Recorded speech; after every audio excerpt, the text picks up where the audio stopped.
Di zaman yang serba modern ini, semua hal mengalami kemajuan, termasuk jenis permainan bagi anak-anak. Jika dahulu anak-anak cukup bermain dengan boneka atau Barbie, namun kini mereka menuntut sesuatu yang lebih canggih. Hal ini akhirnya menjadi tantangan baru bagi beberapa perusahaan mainan untuk menciptakan boneka yang bisa berinteraksi atau bahkan berbicara dengan anak-anak.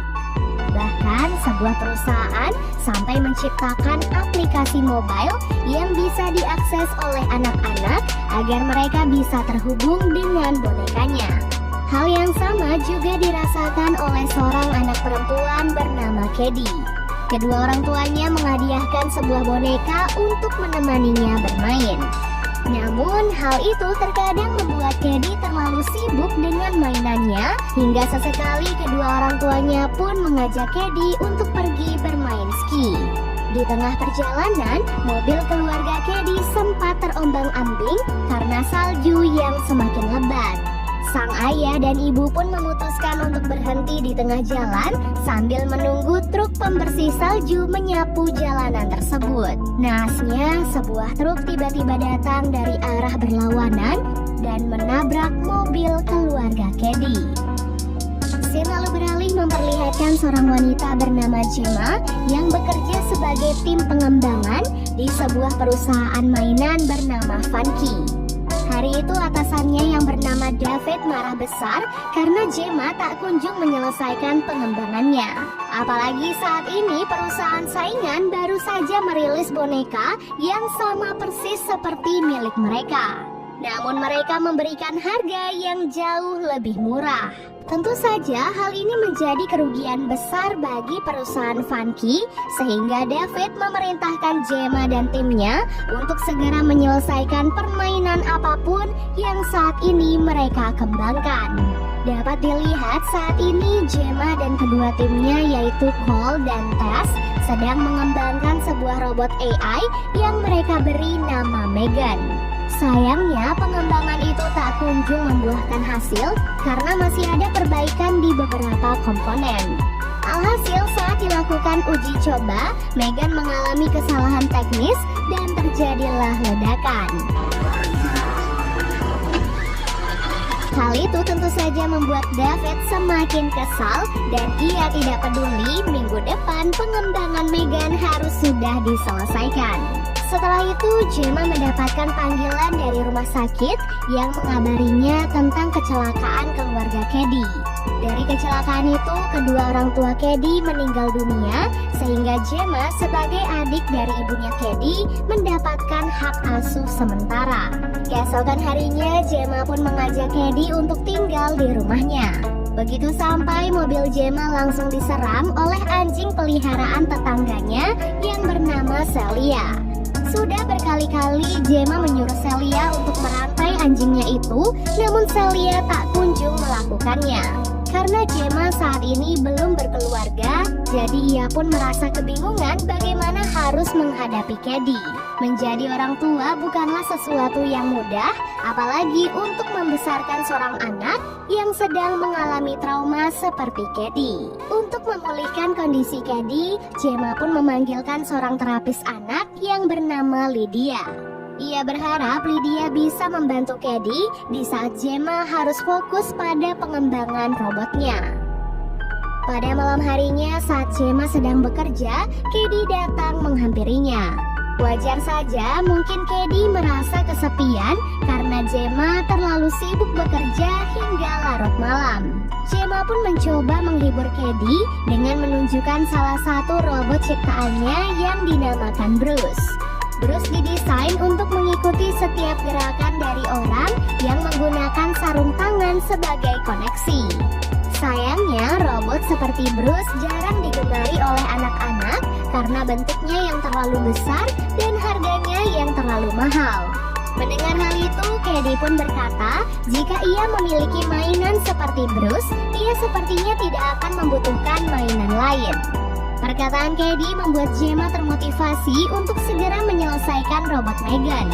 Ia mungkin bisa menyesuaikan robot itu dengan bentuk anak-anak sehingga biaya produksinya tidak akan terlalu mahal. Berkat kerjasama Gemma dan timnya, robot Megan pun akhirnya berhasil diselesaikan.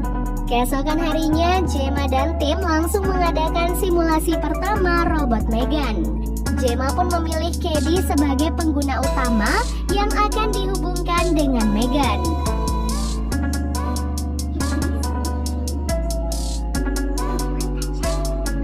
Dalam waktu singkat, Megan bisa menghibur Caddy dan memberikannya lukisan berupa wajahnya.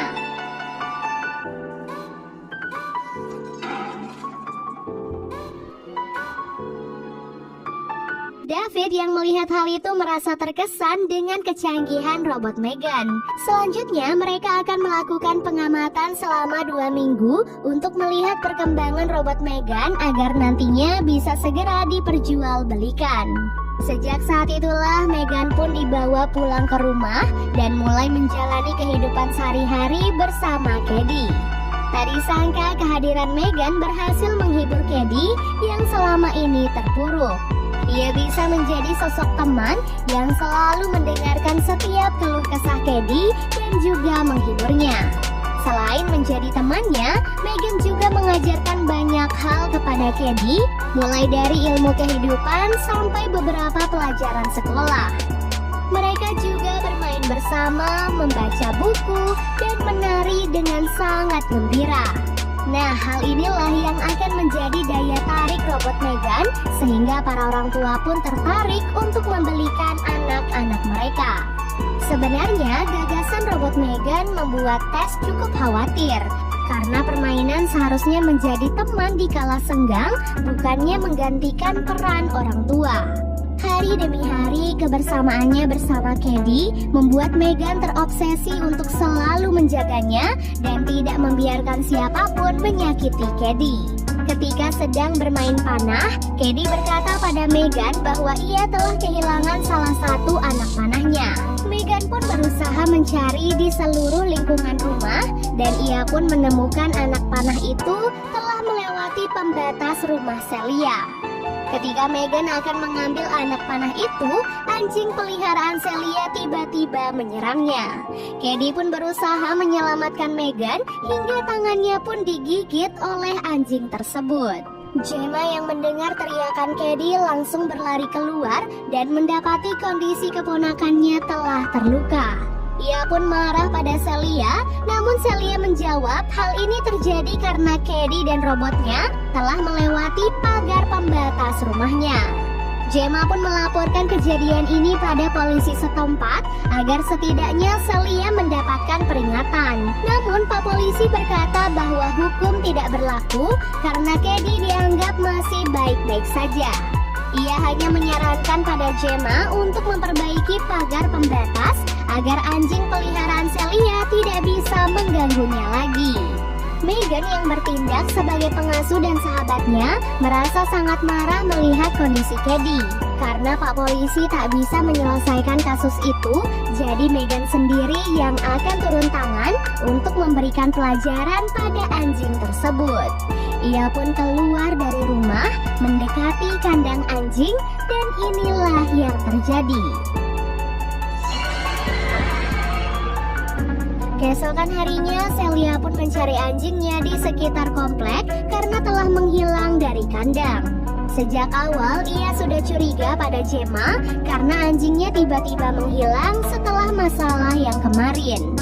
Gemma yang dicurigai tidak peduli sedikit pun karena ia tahu bahwa bukan ialah pelakunya. Ia lebih memilih untuk fokus pada keadaan Caddy untuk memastikan ia tidak terkena infeksi apapun. Tak terasa sudah 2 minggu mereka melakukan uji coba pada robot Megan. Ini adalah waktu yang tepat untuk memperkenalkan Megan pada petinggi perusahaan dan para investor. Karena sejak awal Caddy adalah pengguna utamanya, jadi ia pun terpaksa harus ikut dalam presentasi meskipun dalam keadaan sakit. Saat presentasinya dimulai, Caddy dan Megan tidak mengikuti arahan dari Gemma. Caddy tiba-tiba menangis dan meluapkan semua isi hatinya di hadapan Megan. Meghan yang melihat hal itu berusaha menghibur Khedi dan ia pun merekam kenangan indah Khedi bersama orang tuanya serta menyanyikan sebuah lagu yang lantas membuat Khedi jauh lebih tenang. Tentu saja presentasi itu berhasil menyentuh hati para petinggi perusahaan serta para investor. Petinggi perusahaan Vanke kagum pada kinerja Gemma sehingga ia pun menawarkan kenaikan pangkat serta meminta agar robot Meghan segera didistribusikan. Setelah kembali ke rumah, Gemma berusaha mendekatkan diri dengan Khedi. Apa yang terjadi di presentasi sebelumnya membuat Gemma sadar bahwa Khedi perlahan-lahan mulai menjauh darinya dan kini menjadi lebih dekat dengan Meghan. Begitupun di saat sesi terapi dengan Lydia, Meghan dengan sigap mengambilkan tisu apabila ia melihat Khedi menangis. Hal inilah yang akhirnya membuat Lydia sadar bahwa kedekatan antara Khedi dan Meghan sudah tidak wajar. Perlahan Khedi mulai menjauh dari orang-orang di sekitarnya dan hanya fokus kepada Meghan. Ia pun juga tidak mau mendengarkan perkataan Gemma dan kini mulai membangkang. Alhasil Gemma pun mengajak Khedi untuk berkegiatan di luar rumah agar ia bisa bertemu dengan anak-anak seusianya. Dalam sebuah acara outbound, semua anak-anak dikumpulkan untuk melakukan permainan. Saat itu, Khedi dikelompokkan dengan seorang anak nakal bernama Brandon. Saat Brandon menjahili Khedi, Meghan tiba-tiba datang untuk membantunya. Brandon yang tertarik lantas membawa Meghan kabur dan berusaha membuatnya berbicara dengan cara dipukul dan dijambak.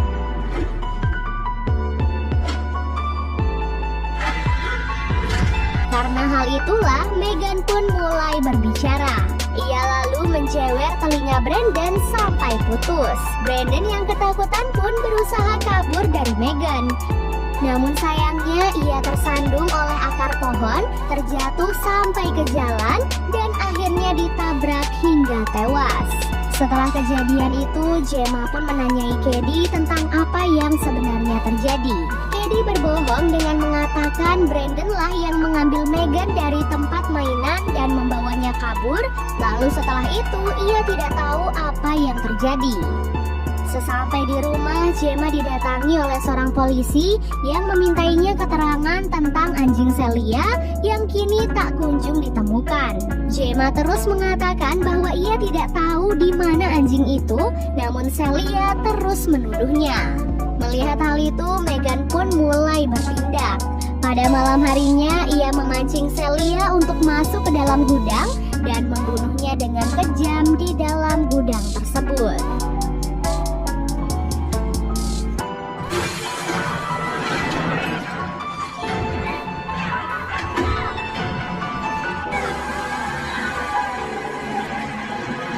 Tak heran kematian Celia semakin membuat polisi curiga pada keluarga Gemma. Apalagi Gemma dan Khedi selalu berkaitan dengan orang-orang yang mati di sekitar mereka. Gemma pun berusaha mencari tahu apa yang terjadi dengan memeriksa memori di dalam tubuh Meghan. Namun anehnya semua data memorinya tak bisa dibuka sampai yang terakhir saat ia melihat Brandon. Tiba-tiba saja Meghan muncul di hadapan Gemma. Hal itu pun membuat Gemma semakin yakin bahwa ada sesuatu yang salah di dalam robot tersebut. Ia pun segera mematikan sistem Meghan, membungkusnya dengan rapat, kemudian dibawa kembali ke perusahaan Vanke. Keputusan Gemma tentu saja membuat Khedi sangat marah. Ia mulai tak bisa mengontrol emosinya dan terus meledak-ledak. Di waktu yang sama, semua anak-anak sudah tidak sabar menanti peluncuran robot Meghan. Dalam sekejap, Meghan menjadi idola yang paling digemari oleh anak-anak. Setelah berhasil menenangkan Khedi, Gemma pun memutuskan untuk membawanya pulang. Sementara Meghan akan dijaga oleh Cole dan juga Tess. Sebelum pulang, Gemma sempat menelpon Tess, namun entah bagaimana ada seseorang yang berbicara di balik telepon, padahal saat itu Tess sedang sibuk mengikat Meghan. Dari sini, Tess pun mulai merasakan aura mengerikan dari Meghan. Cole dan Tess pun berusaha memeriksa robot Meghan, namun robot itu pun melawan dan berhasil kabur.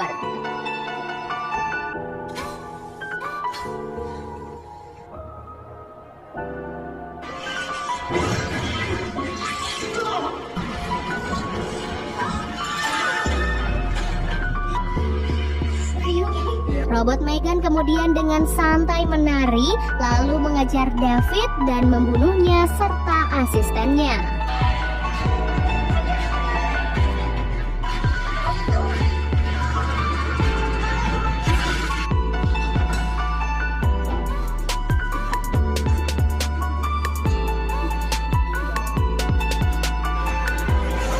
Mayat mereka berdua pun sampai di lantai bawah, tempat grand opening Robot Megan. Dan tentu saja hal itu membuat semua orang yang melihatnya terkejut sekaligus takut. Setelah itu Megan menaiki mobil David dan pergi ke rumah Gemma. Sesampai di sana ia pun mengejutkan Gemma dengan bermain piano. Ia kemudian menyerang Gemma dan terjadilah perkelahian di antara mereka. Setelah diserang, Megan sempat mengalami error sehingga Gemma pun berhasil kabur.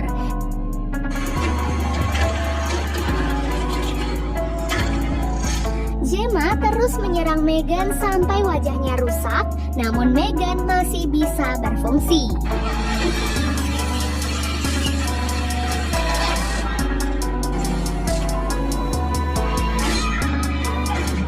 Cady yang terbangun akhirnya melihat kejadian itu. Megan berusaha meyakinkan Cady bahwa ia adalah orang yang akan selalu menjaganya, bahkan jauh lebih baik dari Gemma. Namun ternyata Cady sudah berubah. Ia pun mengeluarkan Bruce dan menggunakannya untuk menyerang Megan.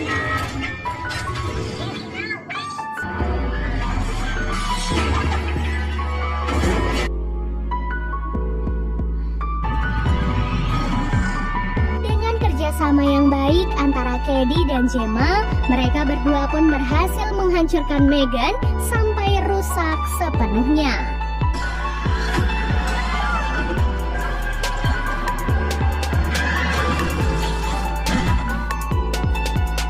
Setelah kejadian itu, Gemma dan Cady akhirnya dievakuasi oleh polisi.